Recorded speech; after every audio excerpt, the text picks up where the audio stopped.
Welcome to Spindle and Spoon Homestead. In today's video I'm sharing my latest project with fresh indigo that I grew in my garden. I decided to try the salt rub method and the leaf hammer print method. So I just used the leaves that I had extracted for 24 hours to extract pigment. You can also use freshly picked leaves. These leaves were just picked the day before and sat in some water for 24 hours, which I think results in slightly paler shades when you do this method, but I wanted to use what I had. So with this method, all you do is add some salt and then you just massage your leaves until they start giving up this green liquid as they're being squeezed. And then you can add your fabric and you just keep squeezing and massaging. And I used my feet also to stomp on it like a vat of grapes. And I was totally just experimenting. I've never done this before, and so this video isn't exactly the most effective method to do this project, but I was just experimenting and learning, and I know some tricks to do it better next time. So I continued to add more leaves and do more massaging. I've read that a good ratio is a 3-to-1 ratio by weight of leaves to fabric. And ideally that would not include the stems.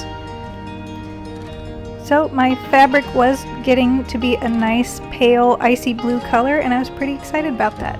This fabric is 100% silk. It's almost a chiffon. It's very light. Silk is probably the best fiber to use for this salt rub method, but you can also use wool or other protein fibers, and you can also use plant fibers, but you may want to pre-mordant them or pre-treat them with a soy milk treatment. But basically all you're doing is squeezing juice out of leaves that you have salted, and that juice dyes your fabric. It's very simple and you don't have to buy any strange ingredients or equipment. However, you can use a blender dedicated just for craft projects to blend the leaves with the salt and save yourself some time and labor. My hands were pretty sore after this project. I've been trying to keep my eye out for a used blender, but I haven't found one yet. So I was pretty happy with this color, and what you want to do first before you rinse it is you want to dry it. So dry your dyed fabric out first. Do not rinse it quite yet.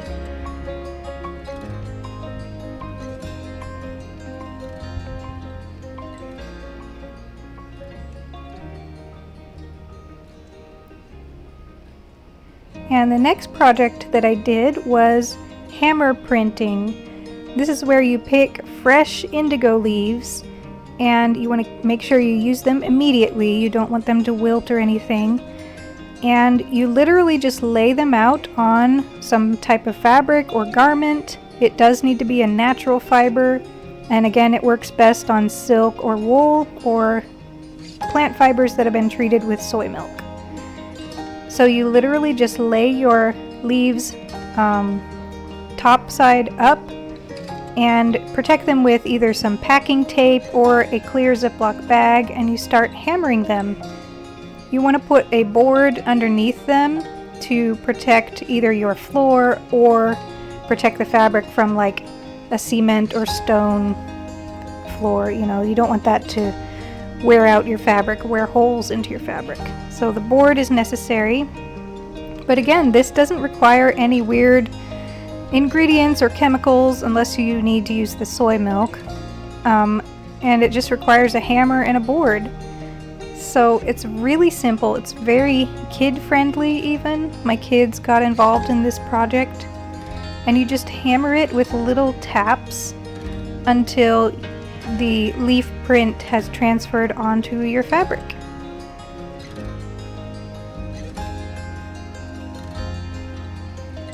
You can also do this on paper to create stationery with leaf prints. Of course, you wouldn't want to use tape but you can use a clear Ziploc bag instead of tape.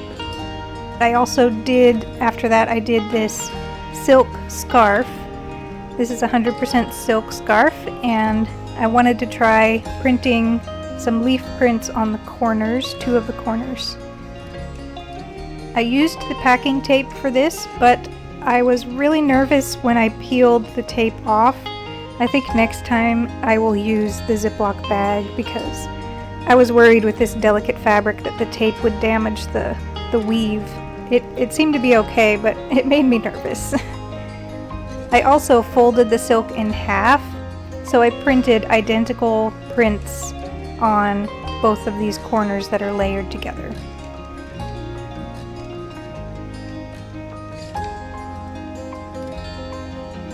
And the hammering technique, again, it's just little taps. You're not whacking away at it, you're just doing a bunch of little taps over and over and just checking on the transfer of the print every once in a while.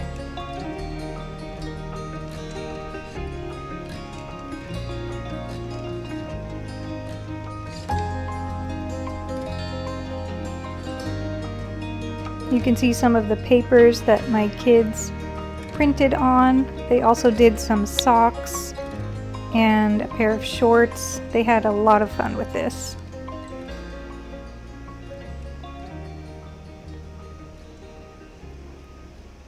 When you peel off the leaves and the tape, the the dye will be very green, but it will slowly oxidize into more of a blue or teal color. So these are our designs that we made after oxidizing for a little while. You want to leave them out for 24 hours to oxidize. And once they have oxidized for 24 hours, you can wash them in whatever manner the fabric requires. I don't recommend using any hot water though. So you can see this top turned out great. I'm really happy with that design.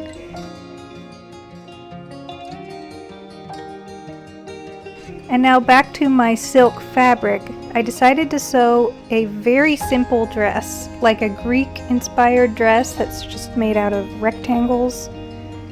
So I cut the fabric into 2 strips and draped them on my dress form, and then added a leather tie and started thinking about where I wanted to sew it together and started pinning it.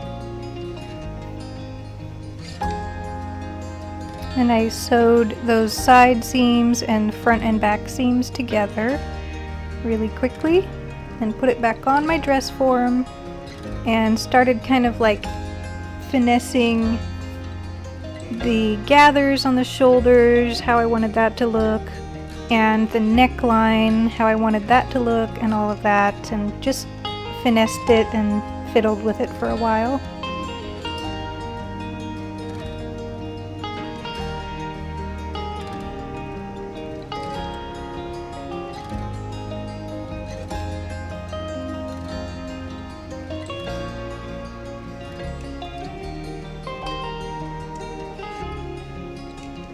I think I forgot to say that after the fabric had dried on the clothesline, I did wash it with, I think I used one of the unicorn fiber wash products, I forget which one, but something safe for silk, and I just washed it on a very delicate cycle.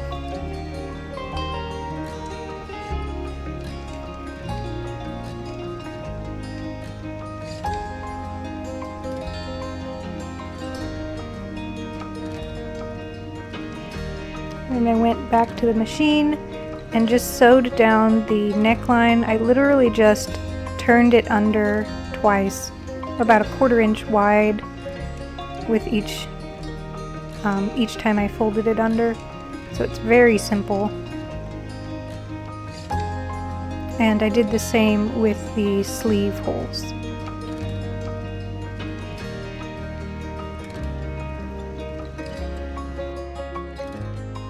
Next, I gathered the shoulders / sleeves.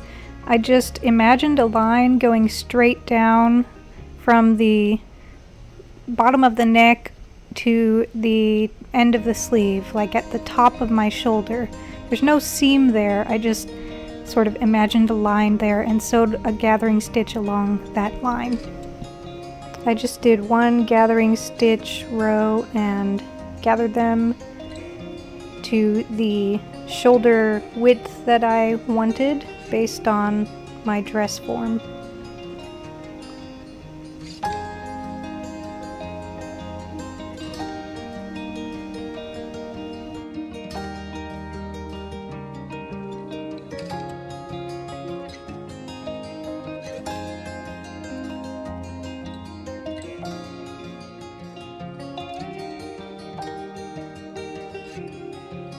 It doesn't look like much on the dress form without the tie. It's such a simple dress, but when wearing it, it's like a Greek goddess dress, and I feel really beautiful in it, even though it's so simple. The dress is a lot paler than I was hoping, but I acknowledge that I was just experimenting, and I really didn't measure the amount of leaves I was using or weigh my fabric. And the nice thing is I could always just dye this again with the exact same process and more leaves, and I could get a deeper color. But even as this pale color, I still am enjoying it.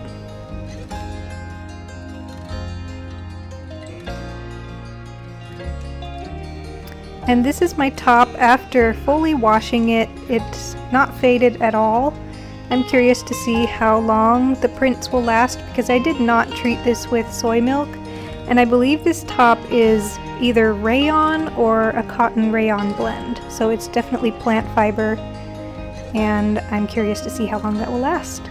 But for right now, it looks really cool. The colors are very vibrant, and the silk scarf turned out very beautiful too. I like the detail on the prints, and I like the color. I'm not really sure how to wear a silk scarf, guys. I've never really done that before, but I just tied it on to model it for y'all.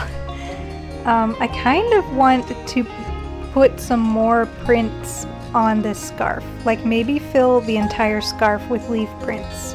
I think that might be really cool. But for now, this is what I've got. And I thought this project was really simple and easy, so I encourage you to try it, and thanks for watching.